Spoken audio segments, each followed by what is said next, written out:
세탁실에서도 물이 콸콸콸 떨어졌어요. 지금도 계속 중인 피해가 있는 집입니다.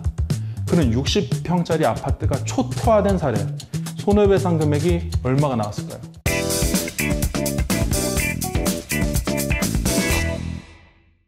니키피디아 이영건 변호사입니다. 오늘은 비교를 해보려고 합니다. 아파트와 빌라에서 있었던 최근의 따끈따끈한 판결과 진행 중인 사건을 안내를 드리면서 아파트 빌라의 사례를 설명을 드릴게요. 그 전에 제가 이제 기존에 설명드렸던 영상을 보시면 누수소송은 하지 말아라 라는 식으로 안내가 많이 되어 있는 것을 알 수 있을 겁니다. 그 취지를 정확하게 이해해 주셨으면 좋겠어요. 무조건 하지 말아라가 아니라 웬만하면 하지 않으셨으면 좋겠다는 취지입니다. 웬만하면 협의로 원고, 피해자는 좀 양보해서 좀 덜 받고 피고는 좀 양보해서 생각보다는 좀 더 주고 그래서 좀 원만하게 정리를 하셨으면 좋겠다. 왜? 웬만하면 본인이 원하는 결과대로 나오기가 어려운 게 누수소송이라는 걸 알려드리고 싶은 겁니다. 그래서 웬만하면 협의하시고, 근데 제가 영상을 찍었었죠. 누수소송 할 수밖에 없는 이유, 그런 사안이 터졌을 때만 빨리 소송으로 나아가시기를 권장을 드리는 겁니다.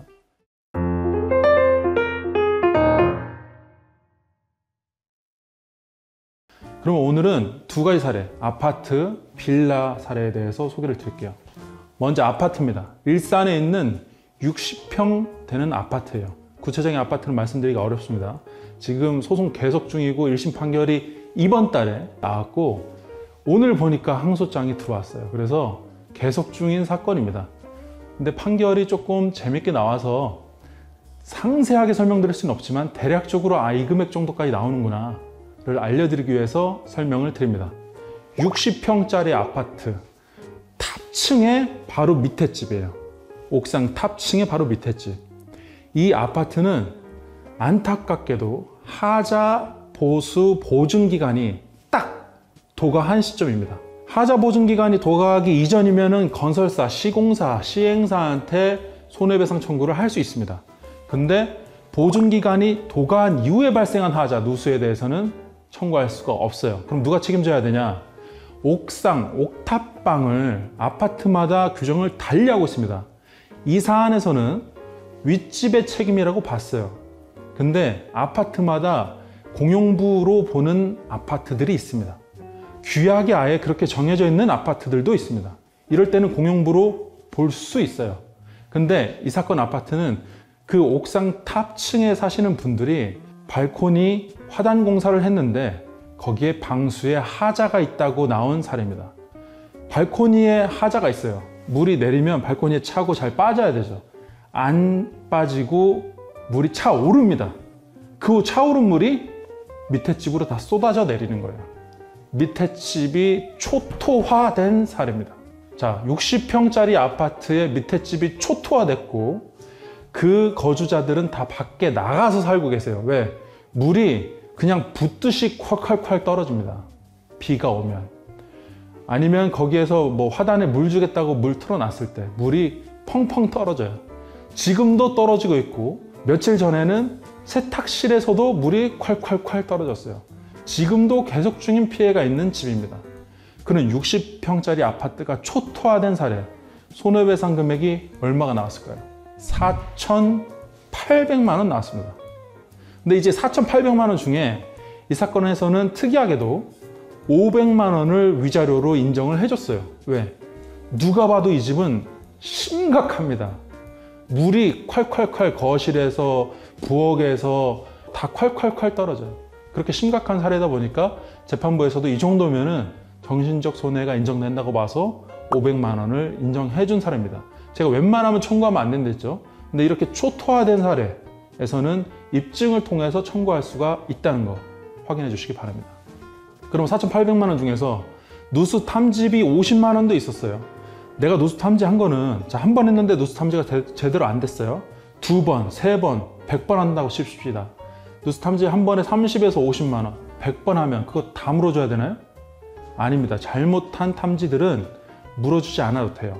근데 제대로 한 탐지는 물어주게 되어 있습니다. 그래서 50만 원, 그리고 복구공사비 4,250만 원, 그리고 아까 말씀드린 대로 위자료 500만 원 해서 4,800만 원을 승소한 사건입니다. 생각하시기에 따라서 엄청 크다고도 생각하고 작다고도 생각하실 수 있을 거예요. 통상적으로 60평짜리 아파트가 초토화됐다, 이 정도 물이 새면 뭐 곰팡이면 뭐면 난리가 났겠죠. 근데 4,800이면 생각보다는 작으실 거예요. 많이 작으실 겁니다. 이렇게 소송이 들어간다고 해서 무조건 우리가 원하는 대로 결과를 얻는 것은 아니다 라고 알아주셨으면 좋겠습니다.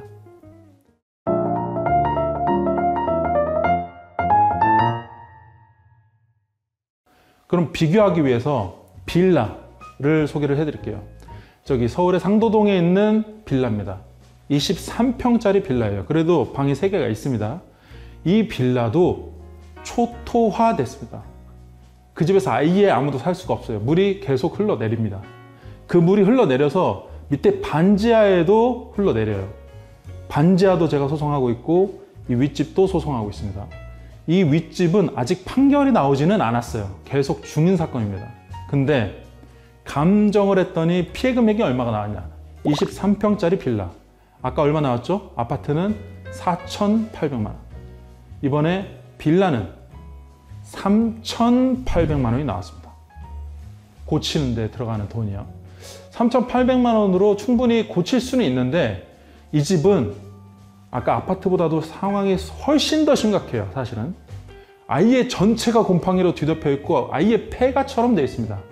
안 그래도 빌라기 때문에 좀 연식이 오래됐고 재개발을 앞두고 있는 지역이기는 해요. 그래서 아예 초토화가 됐습니다. 이 집은. 그럼 역시나 3,800만 원 가지고는 부족할 수 있죠. 오늘 아파트와 빌라 4,800, 3,800 두 사례를 비교를 해봤습니다.